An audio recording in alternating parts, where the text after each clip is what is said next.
تبارك الذي بيده الملك وهو على كل شيء قدير الذي خلق الموت إن الحمد لله نحمده ونستعينه ونستغفره ونعوذ بالله من شرور أنفسنا ومن سيئات أعمالنا من يهده الله فلا مضل له ومن يضلله فلا هادي له وأشهد أن لا إله إلا الله وحده لا شريك له وأشهد أن محمدا عبده ورسوله قال نبينا صلى الله عليه وسلم إن أصدق الحديث كتاب الله وأحسن الهدي هدي محمد صلى الله عليه وسلم وشر الأمور محدثاتها وكل محدثة بدعة وكل بدعة ضلالة وكل ضلالة في النار. இல்லாமல்ல அல்லாஹ்வின் நல்லடியார்களே, அல்லாஹ்வுடைய சாந்தியும் சமாதானமும் வற்றாத பெருங்கருணையும் எம்பெருமானார் முஹம்மது ரசூல் ஸல்லல்லாஹு அலைஹி வஸல்லம் அவர்களின் மீதும் அவர்களுடைய சொல் செயல் அங்கீகாரத்தை தம்மால் இயன்றளவு பின்பற்றி வாழ்ந்து மறைந்த உத்தம சத்திய சஹாபாக்களின் மீதும் தாபியங்கள் மீதும் தபா தாபியங்கள் மீதும் உங்கள் மீதும் என் மீதும் என்று மிளவட்டமாக என்று பிரார்த்தனை செய்தவனாக என்னுடைய இந்த உரையை ஆரம்பம் செய்கின்றேன். எல்லாமல்ல அல்லாஹ்வின் நல்லடியார்களே, இறைவன் இந்த இஸ்லாமிய சமூகத்திற்கு என்னென்ன விஷயங்களை எல்லாம் தெரிவிக்க வேண்டும் என்று ஆசைப்படுகிறானோ, என்னென்ன விஷயங்களை இந்த இஸ்லாமிய சமூகம் நிச்சயமாக தெரிந்து வைத்திருக்க வேண்டும் என்று இறைவன் நினைக்கிறானோ, அந்த தகவல்களை எல்லாம் இறைவன் குர்ஆன் வசனங்களின் மூலம் சொல்லி நமக்கு பாடம் நடத்துவான். அந்த அடிப்படையில் அல்லாஹ் ஒரு வசனத்தில் நம்மை பார்த்து சொல்லுகின்ற பொழுது, குல்லு நஃப்ஸின் லாயிகத்துல் மௌத், இந்த உலகத்தில் யாரெல்லாம் பிறந்திருக்கிறோமோ என்றைக்காவது ஒரு நாள் இந்த மரணத்தை சுவைத்தே தீருவோம் என்று அல்லாஹ் சொல்லுகிறான். இதிலிருந்து விதிவிலக்கு பெற்றவர்கள் என்று இந்த உலகத்தில் யாரும் கிடையாது. அது மனிதனாக பிறந்தாலும் சரி, ஜீவராசிகளாக பிறந்தாலும் சரி, அண்ட சராசரங்களாக இருந்தாலும் சரி, எவைகளாக இருந்தாலும் சரி, இந்த உலகத்தில் பிறந்தோமையானால் நிச்சயமாக ஒரு நாள் மரணத்தை தழுவுவோம். இதனுடைய உச்சபட்சத்தை பற்றி அல்லாஹ் சொல்லுகிறான்.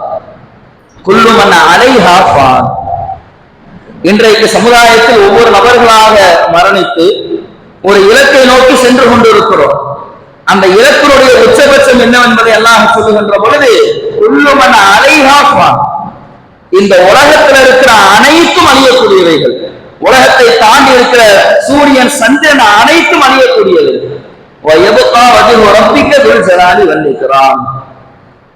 மகத்துவமும் சங்கையும் மிக்க அல்லாஹ்வுடைய முகம் மட்டும் எஞ்சி இருக்கும், அவ்வளவுதான். ஒரு நாளை நாம் எல்லாம் சந்திக்க போகிறோம். அந்த நாளில் அல்லாஹ்வுடைய முகத்தை தவிர வேறு எதுவும் எஞ்சி இருக்காது. பூமியாக இருக்கட்டும், சூரியனாக இருக்கட்டும், சந்திரனாக இருக்கட்டும், மனிதர்களாக இருக்கட்டும், ஜின்களாக இருக்கட்டும், மலக்குமார்களாக இருக்கட்டும், சொர்க்கமாக இருக்கட்டும், நரகமாக இருக்கட்டும், அனைத்துமே ஒரு நாள் அழிக்கப்படும். அழிக்கப்பட்டதற்கு பின்பாக இறைவன் மீண்டும் நம்மை எழுப்புவான். அதுதான் நாம் இறைவனை சந்திக்கக்கூடிய முதல் தருணம். இறைவன் நம்மிடத்தில் கேள்வி கேட்பதற்காக காத்துக் கொண்டிருக்கிற ஒரு தருணம். இறுதி தீர்ப்பாக மனிதர்கள் எதிர்பார்த்து நிற்கிற ஒரு தருணம் மறுமை நாள்.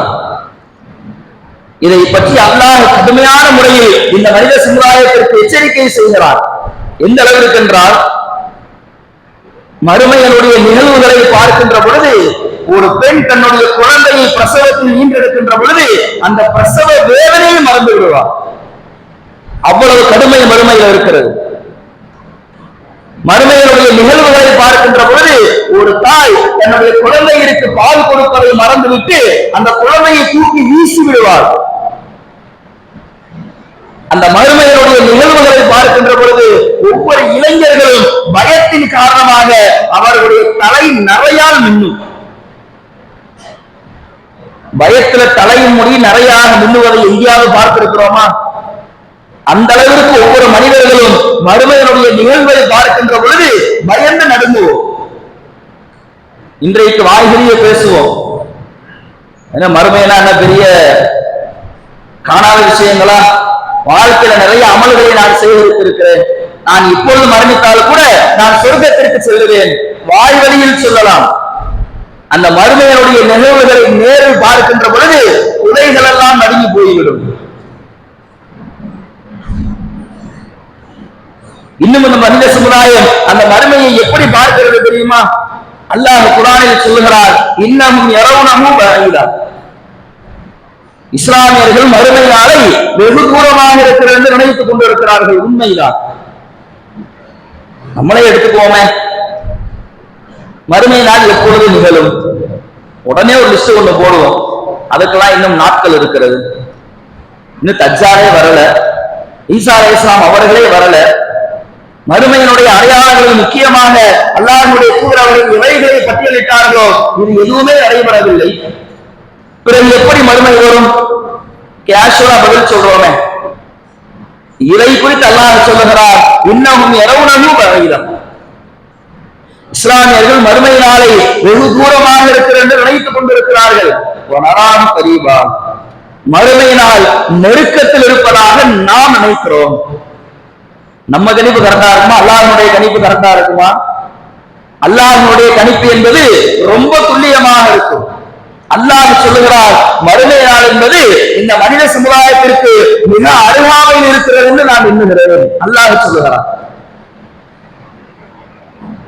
இன்னும் அல்லாஹ்வுடைய தூதர் அவர்கள் சொல்லுகிறார்கள், மறுமையை பற்றி முஃமின்கள் நினைக்கின்ற பொழுது அது இன்னும் வருவதற்கு நாள் இருக்கிறது என்று மனிதர்கள் நினைத்துக் கொண்டிருக்கிறார்கள். நிச்சயமாக கிடையாது. ஒரு மனிதன் கண்ணை சிமிட்டக்கூடிய நேரத்தில் அவனுடைய கண்ணுக்கு முன்னால் மறுமை வந்துவிடும். கண்ணை மூடி துறக்கிற நேரம் தான். அப்படியே கண்ணுக்கு முன்னால மறுமையினுடைய நிகழ்வுகள் நடந்து ஒட்டுமொத்த உலகமும் அளிக்கப்படுவதை நம்முடைய கண்ணுக்கு முன்னால் பார்ப்போம் என்று அல்லாஹ்வுடைய தூதர் அவர்கள் சொல்லுகிறார்கள்.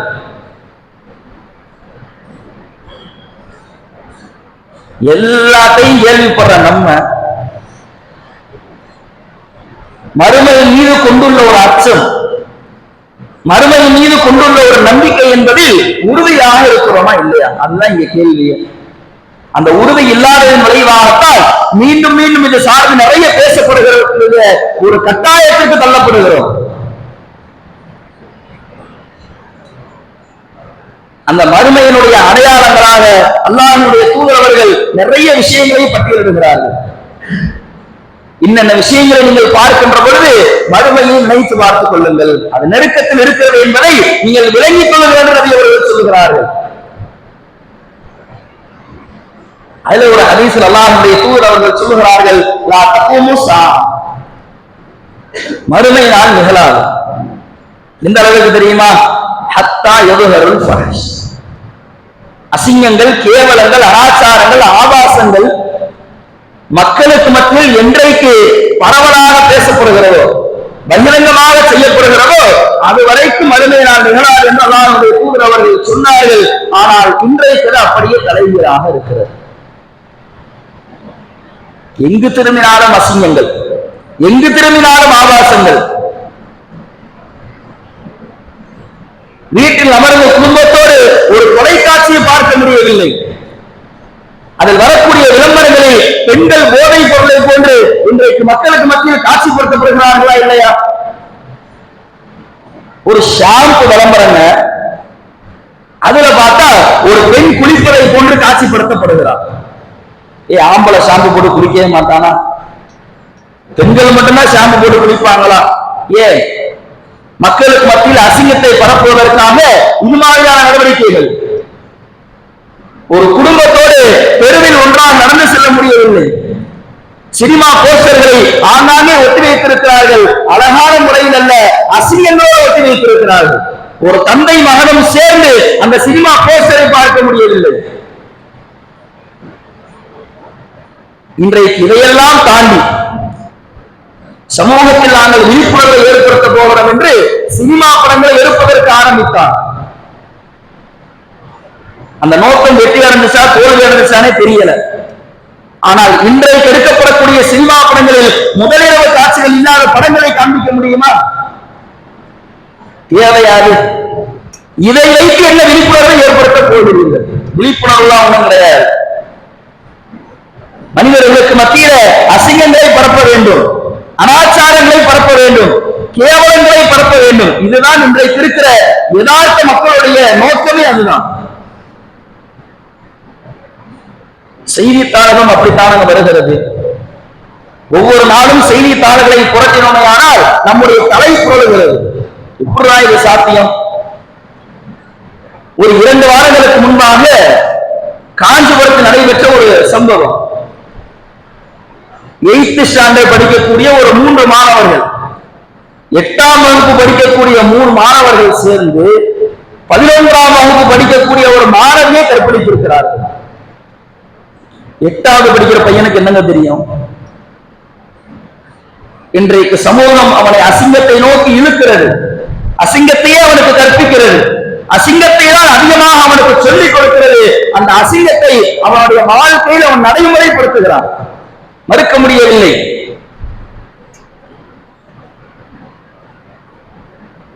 முந்தானே ஒரு செய்தி, 35 வயது நிறைந்த ஒரு பெண் 14 வயது சிறுவனை பாலியல் துன்புறுத்தலில் தள்ளியதற்காக அந்த 35 வயது பெண் போர்சோவில் கைது.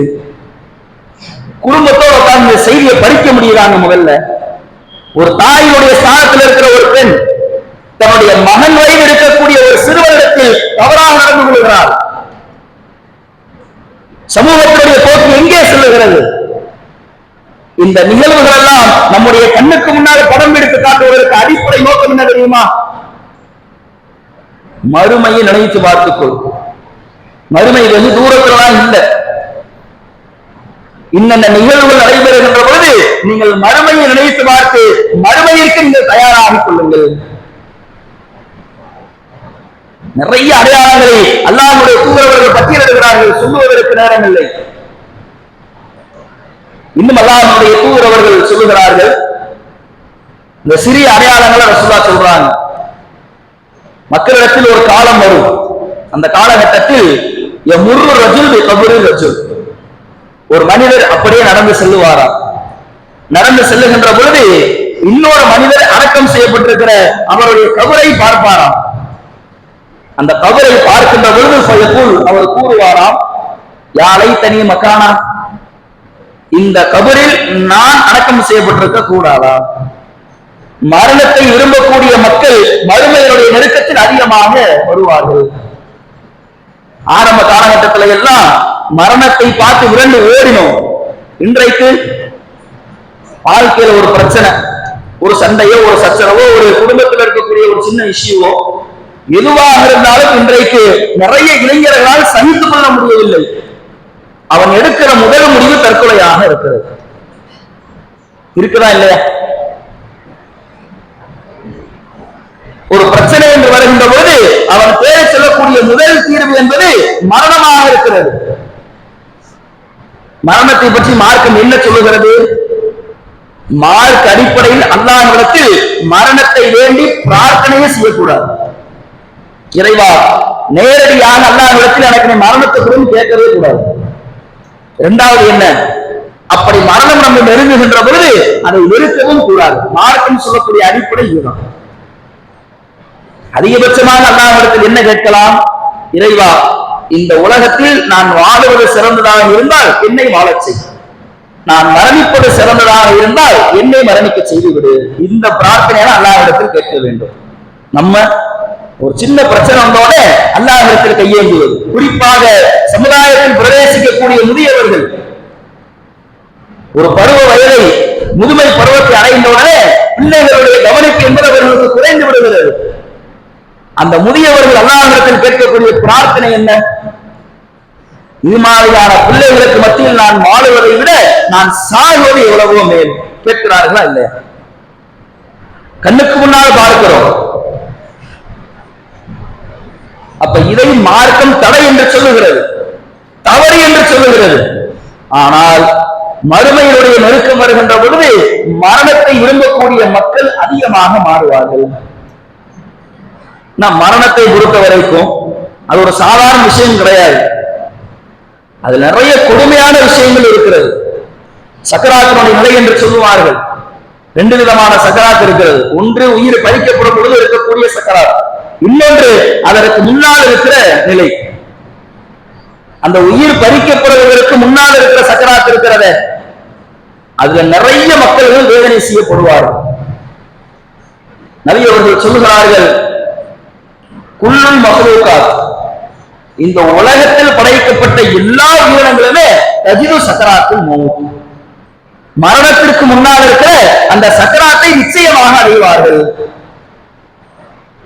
நம்ம நினைப்போம் நல்லவர்களாக வாழ்ந்திருக்கிறோம், நல்ல முறையில நம்முடைய உயிர் பறிக்கப்படும் என்று நினைப்போம். நிச்சயமாக கிடையாது. அது உயிர் பறிக்கப்படக்கூடிய அந்த தருணம் மட்டும்தான். அதற்கு முன்னால் இருக்கிற சக்கராத் இருக்கிறத, அதிலும் அல்லாஹ் ஒரு சில மனிதர்களுக்கு வேதனையை தருவான். நபி அவர்களுக்கு கூட அல்லாஹ் இந்த வேதனையை கொடுத்தார். நபி அவர்கள் உயிரோடு இருக்கின்ற காலகட்டத்தில் ஒரு யூத பெண்மணி விருந்திற்காக அழைக்கிறார். நபி அவர்கள் சொல்லுகிறார்கள், விஷம் தடவிய ஆட்டை நபி அவர்கள் உண்ணுகிறார்கள். நபி அவர்களுடைய உயிருக்கு அல்லாஹ் ஒரு உத்தரவாதத்தை கொடுத்திருந்தார். இந்த உலகத்தில் யாருடைய கையாலும் நபி அவர்கள் கொல்லப்பட மாட்டார்கள். அதிலிருந்து அல்லாஹ் நபி அவர்களை காப்பாற்றி, அந்த விஷத்தினுடைய தாக்கம் என்பது நபி அவர்களுடைய சக்கராத்தில் ஏற்படுகிறது. அந்த வேதனை நபி அவர்களுக்கு. நல்லவர்களாக இருக்கிறோம், உயிர் பறிக்கப்படுவதற்கு முன்பாக நமக்கு வேதனை வழங்கப்படாது. இந்த சிந்தனையே தவறானது. யாராக இருந்தாலும் சரி, மனிதர்களாக இருந்தாலும் சரி, மிருகங்களாக இருந்தாலும் சரி, மரணத்திற்கு முன்பாக இயற்கை மரணத்தை அடைகின்ற பொழுது அதுல கடுமையான வேதனைகள் இருக்கிறது. அதை தாண்டி கபர்ல வேதனை இருக்கிறது. அந்த வாழ்க்கையை தாண்டினால் மறுமையில் மஹ்ஷர் மைதானம் இருக்கிறது. இதையெல்லாம் நினைத்து பார்க்கின்ற பொழுது யாராவது மரணத்தை விரும்புவோமா? இரண்டு ஓடுவோம். ஆனால் நபி அவர்கள் சொல்லுகிறார்கள், மறுமையுடைய நெருக்கத்தில் வரக்கூடிய மக்கள் எல்லாம் மரணத்தை விரும்புவதற்கு ஆரம்பிப்பார்கள். மனிதனை மட்டும் இந்த சக்கராத்து விட்டு வைக்கிறது, மிருகங்களையும் அது கொண்டு குமிக்கிறது. ஸ்கார்ஃபேஸ் என்று சொல்லக்கூடிய ஒரு சிங்கத்தினுடைய வரலாறு, உலகளாவிய அளவில் பிரபலியமான ஒரு சிங்கம்.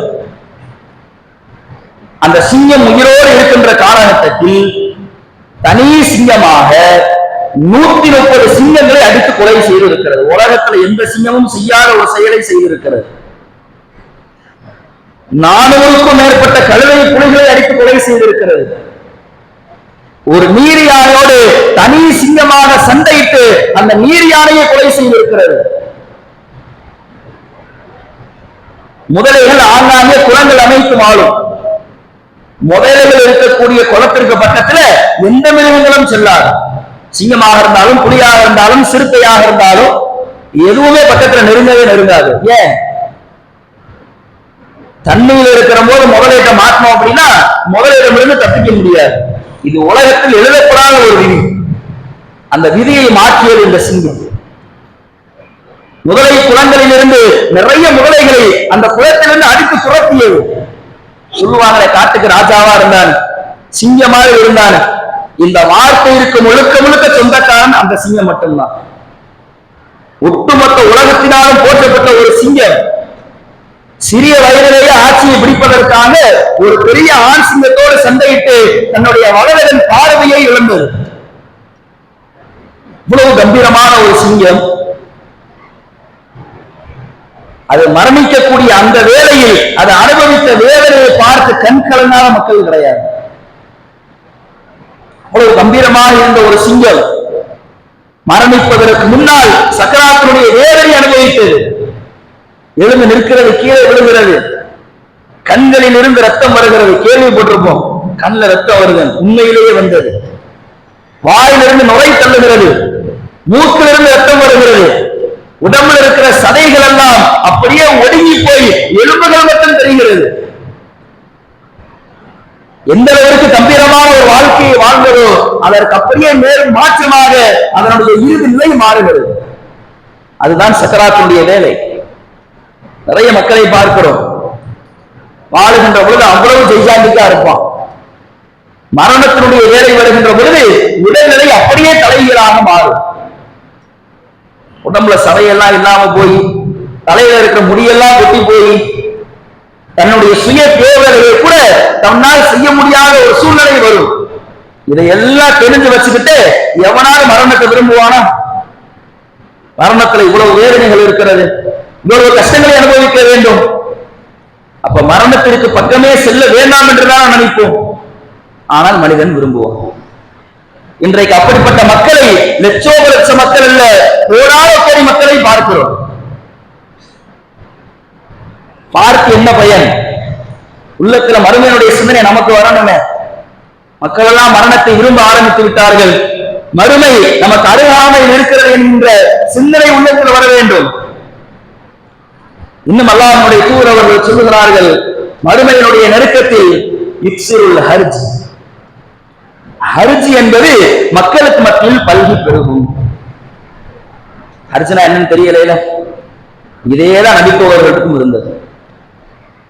நபி அவர்கள் மக்களுக்கு மத்தியில் சொல்லுகிறார்கள், ஹர்ஜ் என்பது மக்களுக்கு மத்தியில் பல்கி பெருகும். நபித்தோழர்கள் கேட்கிறார்கள், உமல் ஹர்ஜ் யா ரசூலல்லாஹ், அல்லாஹ்வுடைய தூதரே ஹர்ஜ் என்றால் என்ன? நபி அவர்கள் சொல்லுகிறார்கள், அல் ஹர்ஜ் அல் கத்ல், ஹர்ஜ் என்பது கொலை என்பதாகும். கொலை என்பது நபி அவர்களுடைய காலகட்டத்திலிருந்து இன்று வரைக்கும் நடைபெறுகிறது. ஆனால் அந்த ஹர்ஜ் என்கின்ற வார்த்தைக்கு அல்லாஹ்வுடைய தூதர் அவர்கள் ஒரு வரைவிலக்கணத்தை சொல்லித் தருகிறார்கள். அந்த ஹர்ஜ் என்ற அடிப்படையில் நடைபெறக்கூடிய கொலைக்கு என்ன அர்த்தம் தெரியுமா? யார் கொலை செய்ய போகிறானோ அவனுக்கு என்ன தெரியாது, நாம் ஏன் கொலை செய்கிறோம் தெரியாது. எவன் கொலை செய்யப்பட்டானோ அவனுக்கு என்ன தெரியாது, இவையே நம்ம கொலை பண்ணா அவனுக்கு தெரியாது. கொலை செய்ய போறவனுக்கு ஏன் கொலை செய்ய போறோம்ன்றது தெரியாது. கொலை செய்யப்பட்டவனுக்கு இவன் ஏன் நம்மை கொலை செய்யறான் என்பதும் தெரியாது. அதுதான் ஹர்ஜ். புரியலையா? இன்றைக்கு இருக்கிற கூலிப்படைகளோடு இந்த ஹதீஸை அப்படியே ஒப்பிட்டு பாருங்க. ஒருத்தன் கையில போய் ஒரு 5 லட்ச ரூபாய் 10 லட்ச ரூபாய் கொடுத்தா போதும், இவனை கொலை செய்ய என்று கையை மட்டும் காமிச்சா போதும். ஏதாவது கேட்பானா? ஏன் இவனை நீங்க கொலை செய்ய சொல்றீங்க? எதுவும் கேட்க மாட்டான். அவனுக்கு தேவை பொருளாதாரம். காசை வாங்கிட்டு போறான், கையை காண்பிக்கப்பட்டவனை கொலை செய்யறான். கொலை செய்யப்பட்டவனுக்கு இதை என்ன நம்ம கொலை செஞ்சாங்கன்னு தெரியாது. 2 பேருக்கு மத்தியில ஒரு சண்டை, ஒருத்தன் இன்னொருத்தவனை கொலை செய்கிறான் என்றால் கொலை செய்யப்பட்டவனுக்கு காரணம் தெரியும். 2 பேருக்கு மத்தியில சண்டை, அதனால அவன் என்னை கொலை பண்ணிட்டான். சம்பந்தமே இல்லாம கூலிப்படையில போய் காசை கொடுத்து அவன் கொலை செய்கின்ற பொழுது இவனுக்கு என்ன தெரியும்? நபி அவர்கள் சொல்லுகிறார்கள், இது மாதிரியான கொலைகள் என்பது மறுமையுடைய நெருக்கத்தில் அதிகமாக நிகழும். இன்றைக்கு பார்க்கிறோமா இல்லையா?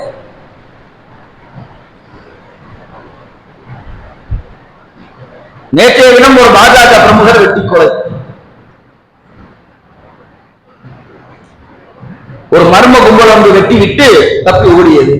யார் அந்த மர்ம கும்பல்? அவனுக்கு இன்னொரு ஆளுக்கு ஒரு பிரச்சனை இருந்துச்சு அப்படின்னா அந்த இன்னொரு ஆளை உடனே தூக்கி இருப்பான். பிரச்சனை இல்லை, கொலை பண்ணது யாருன்னு தெரியல, கொலை செஞ்சவனுக்கும் தெரியாது, கொலை செய்யப்பட்டவனுக்கும் இதே நம்மளை கொலை பண்ணான்றதும் தெரியல. அதுதான் பிரச்சனையே இங்க. நபி அவர்களுடைய காலகட்டத்தை எடுத்து பாருங்க. இந்நேரமும் கையில் ஆயுதங்களோடு இருந்தார்கள். உதைபியா உடன்படிக்கையை போடுகின்ற பொழுது ஒப்பந்தத்தில் எழுதப்பட்ட விஷயங்கள் என்ன? நீங்க மக்காவுக்குள்ள வரும்போது உங்களுடைய ஆயுதங்கள் எல்லாமே உறையூருக்குள்ளாக இருக்க வேண்டும். இதுல இருந்து என்ன தெரிகிறது? எல்லா நபித்தோழர்களும், எல்லா யூதர்களும், எல்லா மக்கள் காபிர்களும், எல்லா ரோமர்களுமே கையில ஆயுதம் இல்லாமல் இருக்க மாட்டார்கள். இது யதார்த்தம். அப்படிப்பட்ட காலம் அது. அந்த காலகட்டத்தில் கூட கொலைகள் என்பது ரொம்ப ரொம்ப குறைவாக இருந்தது. இந்த ஹதீஸிலாவது பார்க்கிறோமா? கொலைகள் அதிகமாக நடந்தது. போர்க்களத்தில் உயிர் போயிருக்கும். சும்மா எங்கேயாவது கொலை நடந்து ஹதீஸ்களை அதிகமாக பார்த்திருக்கிறோமா? கிடையாது. இன்றைக்கு சும்மா தான் தெரியும். யார் கையில கத்தி எதுவும் இருக்குதா? ஆயுதங்கள் எதுவும் இருக்குதா? எதுவும் இல்லை. இருந்தாலும் இன்றைக்கு நடைபெறக்கூடிய கொலை குற்றங்கள் எவ்வளவு பல்கி பெருகி இருக்கிறது. செய்தித்தாள்களை 2 பக்கத்தை புரட்டினால் 2 பக்கத்திற்கு ஒரு கொலை செய்தி. அதுக்கு பல பெயர்கள். ஆணவ கொலைன்னு ஒரு பேரு, காசை வாங்கிட்டு கொலை பண்ணா அதுக்கு ஒரு பேரு, நண்பர்களுக்கு மத்தியில யதார்த்த கொலைகள், கோபத்தில் நடைபெறக்கூடிய கொலைகள், அந்த பிரான்ச் போர்டு பிடிச்சு வைக்கலாம். இன்றைக்கு அவ்வளவு கொலைகள் பதுங்கி பெருகி இருக்கிறது. அது கொலைகள்லாம் சாதாரண கொலைகள்லாம் கிடையாது, கொடூரமான கொலைகள் தான். செய்தித்தாள்களை பார்க்கிறோம். டெல்லியில் நடைபெற்ற ஒரு கொலை சம்பவம் ஒட்டுமொத்த இந்தியாவையுமே உலுக்கியது. இந்தியாவில் லிவிங் டுகெதர் என்ற ஒரு வாழ்க்கையை அறிமுகப்படுத்தி வச்சிருக்கிறான். ஒரு கேவலமான ஒரு சட்டம். ஆணும் பெண்ணும் திருமணம் செய்து கொள்ளாமலேயே கணவன் மனைவி வாழ்க்கையை வாழலாம். எல்லாமே மறுமையைத்தான் உணர்த்துகிறது. அந்த அடிப்படையில ஒரு ஆணும் பெண்ணும் வாழ்ந்து கொண்டு வருகிறார்கள். அந்த பெண் அந்த ஆணை வற்புறுத்துகிறார். லிவிங் டுகெதர்ல இவ்வளவு நாள் வாழ்ந்துட்டோம், கல்யாணம் பண்ணிக்கலாமே, வேணான்றான். இரண்டாவது முறை இந்த பெண் சொல்லுகிறார். இரண்டாவது முறை இவன் வேண்டாம் என்று சொல்லுகிறார். மூன்றாவது முறையும் இவன் இந்த பெண்மணி சொல்லுகிறார் திருமணம் செய்து கொள்வோம் என்று. மூன்றாவது முறை வேண்டாம் என்று சொல்லவன் மீண்டும் மீண்டும் அந்த பெண்மணி வலியுறுத்திக் கொண்டே இருக்கிறார். ஒரு கட்டத்துல அந்த பெண்ணை 50 துண்டுகளாக வெட்டி ஃப்ரீசர் பாக்ஸ்ல கொண்டு போய் யாரும் சேவ் பண்ணி வச்சுட்டான். செய்த கொலையினால் காவல்துறையிடம் மாட்டிக்கொள்ளக் கூடாது என்பதற்காக ஒவ்வொரு நாள் இரவு 1 மணி 2 மணிக்கு எழுந்திருத்து அந்த பெண்மணியினுடைய ஒவ்வொரு துண்டுகளாக எடுத்துக்கொண்டு சாலையிற்கு செல்லுகிறார். தெருவில் நடமாடக்கூடிய நாய்களுக்கு தன்னுடைய காதலினுடைய இறைச்சியை வீசுகிறார். ஒரு கட்டத்தில் போலீஸ் மாட்டிக்கிறான். காவல்துறை அதிகாரிகள் அந்த விசாரணை எடுத்து விசாரிக்கிறார்கள். விசாரிச்சா அந்த பெண்மணியினுடைய தலை பாகத்தை எதையுமே காணாம். உடல்ல இருக்கக்கூடிய எல்லா உறுப்புகளையும் வெட்டி ஃப்ரிட்ஜில் வச்சிருக்கிறான். தலை பாகத்தை காணாம். என்னடா பண்ணான்னு கேட்டா, தலையை வெட்டி 2ஆ உடைச்சு மூளையை எடுத்து மூளையை ரோஸ்ட் பண்ணி நான் சாப்பிட்டுட்டேன். எல்லாத்தையும் நடுங்க வைக்கிறது ஒவ்வொரு செய்திகளும். தமிழகத்துல பார்த்தா தன்னுடைய காதலியை குக்கரில் வேக வைத்து ஒருத்தன் சாப்பிடுகிறான். கீழே கமாண்ட் ஒருத்தன் கேட்கறான், எத்தனை விசிலுக்கு வேக வச்சீங்க? எதை பார்த்து பயந்த நடுங்கணுமோ, எதை பார்த்து வெறுத்து ஒதுக்கணுமோ, இன்றைக்கு நகைச்சுவையாக சமுதாயத்தில் மாறுவதற்கு என்ன காரணம்? அதிகமாகிவிட்டது, அவ்வளவுதான். ஒரு ஊருக்கு ஒரு கொலை நடந்தது, ஆச்சரியமாக இருந்தது. அந்த பாதை மறிக்கப்படும். ஒரு ஊரில் ஒரு கொலை நடக்கிறதா, அந்த ஊர்ல 144 தடையை போட்டான். இன்றைக்கு கொலை நடைபெற்று பாடு கிடக்குதா, கொஞ்சம் தள்ளி ஓரமா போய்க்கும், அவ்வளவுதான் முடிஞ்சு. ஏன்? பல்கி பெருகிவிட்டது. இந்த சம்பவங்கள் எல்லாம் எதை உணர்த்துகிறது தெரியுமா? மறுமை நமக்கு அருகாமையில் வந்துவிட்டது என்பதை அவ்வளவு அழுத்தம் திருத்தமாக சொல்கிறது. அப்ப இந்த நேரத்தில் நாம் என்ன செய்ய வேண்டும்? இந்த மறுமை சார்ந்த விஷயங்களை அல்லாஹ்வுடைய தூதர் சொல்லுகின்ற பொழுது அதிகமான ஒரு வார்த்தை வாஜிபுல் அஹ்மானி சுத்ரா. ஈமான் கொண்ட மக்களே, மறுமையை நீங்கள் நெருங்குவதற்கு முன்னதாக உங்களுடைய அமல்களை விரைவாக நீங்கள் செய்து கொள்ளுங்கள். அதுதான் அடிப்படை. மறுமை மறுமை என்று மறுமையை பார்த்து விரண்டு ஓடுவது தீர்வாகாது. அதை பார்த்து பயந்து நடுங்குவது தீர்வாகாது. தீர்விற்குண்டான ஒரே விஷயம், நிறைய அமல்களை நம்முடைய வாழ்க்கையில் சேகரிக்க வேண்டும். நாம் செய்யக்கூடிய அமல்கள் தான் நாளை மறுமையில் நம்மை சொர்க்கத்திற்கு கொண்டு செல்லும். இந்த விஷயத்தை நம்முடைய உள்ளத்தில் அடிக்கடி அழுத்தம் திருத்தமாக என்றைக்கு நாம் பதிய வைக்கிறோமோ அன்றைக்குத்தான் நாம் சொர்க்கத்திற்கு சொந்தக்காரர்கள். மறுமையை பற்றி அதிகமாக பேசப்படுவதற்கு அடிப்படை காரணமும் அதுதான். மறுமை நெருங்கிருச்சுப்பா, அமல்கள் செய்தால்தான் நாம் சொர்க்கத்திற்கு செல்ல முடியும். இல்லை என்றால் வெறுண்டை வீசனையுமாக அல்லாஹ்விடத்தில் சென்று எப்படி நிற்க முடியும்? அப்ப இந்த விஷயங்களை எல்லாம் உள்ளத்தில் அதிகமாக பதிய வைத்தவர்களாக நிறைய நன்மையான காரியங்களை செய்து நாளை மறுமையில் வெற்றி பெறக்கூடிய ஒரு வாய்ப்பை அல்லாஹ் உங்களுக்கு விளக்கமாக தருகிறானா என்று கூறி என்னுடைய அந்த முதல் உரையை நிறைவு செய்கிறேன். அஸ்ஸலாமு அலைக்கும்.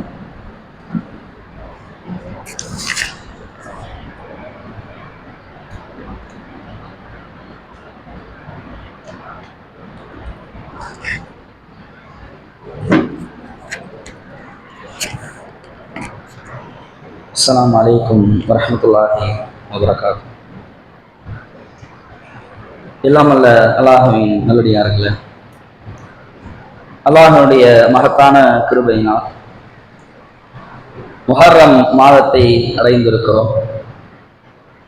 இந்த முஹர்ரம் மாதத்தில் அல்லாஹ்வுடைய தூதர் அவர்கள் சிறப்பான ஒரு 2 நோன்பை நமக்காக வழங்கி இருக்கிறார்கள். ஆஷ்ரா என்று சொல்லக்கூடிய ஒரு 2 நோன்புகள். மூசா அலைஹிஸ்ஸலாம் அவர்களை ஃபிரௌனிடத்திலிருந்து இறைவன் காப்பாற்றியதற்காக,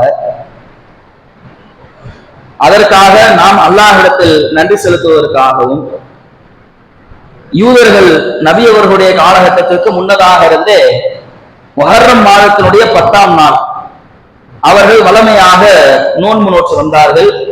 அப்ப அதை தொடர்ந்து அல்லாஹ்வுடைய தூதர் அவர்களுமே முஹர்ரம் மாதத்தினுடைய 10ஆம் நாள் மூசா அலைஹிஸ்ஸலாம் அவர்களை இறைவன் காப்பாற்றியதற்காக, நாம் அதற்கு அல்லாஹ்விடத்தில் நன்றி செலுத்துவதற்காக இஸ்லாமியர்களாகிய நாமும் இந்த வணக்க வழிபாடில் ஈடுபடுவோம். அல்லாஹ்விற்கு நன்றி செலுத்துவதற்காக ஆஷ்ரா தினத்தினுடைய 10ஆம் நாள் நோன்பு வைப்போம் என்று அல்லாஹ்வுடைய தூதர் அவர்களுமே தன்னுடைய வாழ்நாளில் ஆஷ்ரா தினத்தில் 10ஆம் நாள் என்று நோன்பு வைத்துக் கொண்டிருந்தார்கள். நபி அவர்கள் எந்த ஆண்டில் மரணித்தார்களோ அந்த ஆண்டில் சில நபித்தோழர்கள் அல்லாஹ்வுடைய தூதர் அவர்களிடத்தில் வருகிறார்கள். அல்லாஹ்வுடைய தூதரை ஹாலிஃபுல் முஷ்ரிக்கீன், முஷ்ரிக்கீன்களுக்கு மாறு செய்யுங்கள், முஷ்ரிக்கீன்களுக்கு மாறு செய்யுங்கள் என்று நிறைய தகவல்களை சொல்லுகிறீர்கள். ஆனால் ஆஷ்ராவினுடைய நோன்பு என்பது நாமும் பிறைப்பட்டில் தான் வைக்கிறோம், அவர்களும் பிறைப்பட்டில் தான் வைக்கிறார்கள். அப்ப அவர்கள் ஏதாவது ஒரு ஆல்ட்ரேட் பண்ணணுமே. இப்ப நபி அவர்கள் சொல்லுகிறார்கள், இன்ஷா அல்லாஹ் அடுத்த ஆண்டு நான் உயிரோடு இருந்தால் ஆஷ்ரா தினத்தினுடைய பிறை 9லும் 10லும் முஹர்ரம் மாதத்துல பிறை 9லும் 10லும் 2 நாளும் நான் நோன்பு வைப்பேன் என்று அல்லாஹ்வுடைய தூதர் அவர்கள் சொன்னார்கள். ஆனால் அடுத்த ஆண்டிற்குள்ளாக அல்லாஹ்வுடைய தூதர் அவர்கள் மரணித்து விடுகிறார்கள். அப்ப நபி அவர்களுடைய அங்கீகாரம் என்பது ஆஷ்ரா நோன்பை வைப்பதற்காக முஹர்ரம் மாதத்தினுடைய பிறை 9, 10லையும் ஒரு அழகான வழிமுறை அல்லாஹ்வுடைய தூதர் நமக்காக காட்டி தந்து இருக்கிறார்கள். அதற்கு நிறைய நன்மைகளை ரசூலுல்லாஹ் சொல்லி தராங்க. ஒரு வருடத்தினுடைய சிறு பாவங்கள் அந்த 2 நோன்பை வைப்பதற்காக மன்னிக்கப்படுகிறது என்று அல்லாஹ்வுடைய தூதர் அவர்கள் சொல்லுகிறார்கள். அப்ப அந்த 2 நாளில் நாம் நோன்பு வைப்பதற்காக அதிக முயற்சி எடுக்க வேண்டும். ரமலானுடைய மாதத்தில் வைக்கக்கூடிய நோன்பிற்கு மட்டும்தான் இஸ்லாமிய சமூகம் அதிகமாக முயற்சி எடுக்கிறது. மற்றபடி இந்த அரஃபா நோன்பிற்காகவோ ஆஷ்ரா நோன்பிற்காகவோ மற்ற எவ்வளவோ சுன்னத்தான நோன்புகள் இருக்கிறது. ரமலானுடைய மாதத்தை தொடர்ந்து 6 நோன்பு இருக்கிறது. வாரந்தோறும் திங்கள் வியாழன் அதில் வைக்கக்கூடிய நோன்பு இருக்கிறது. மாதந்தோறும் பிறை 14, 15, 16 அதில் வைக்கக்கூடிய நோன்பு இருக்கிறது. இப்படி நிறைய சுன்னத்தான நோன்புகளை மார்க்கம் வழிகாட்டி தந்திருக்கிறது. அப்ப அதிலும் அதிகமாக ஆர்வம் காட்டி அதில் இருக்கக்கூடிய முழு நன்மையும் பெற்றுக் கொள்ளக்கூடிய நன்மக்களாக அல்லாஹ் உங்களையும் என்னை மாற்றெழுப்புவானாக என்று கூறி என்னுடைய அந்த உரையை நிறைவு செய்கிறேன். அல்ஹம்துலில்லாஹி ரப்பில் ஆலமீன். அஸ்ஸலாமு அலைக்கும்.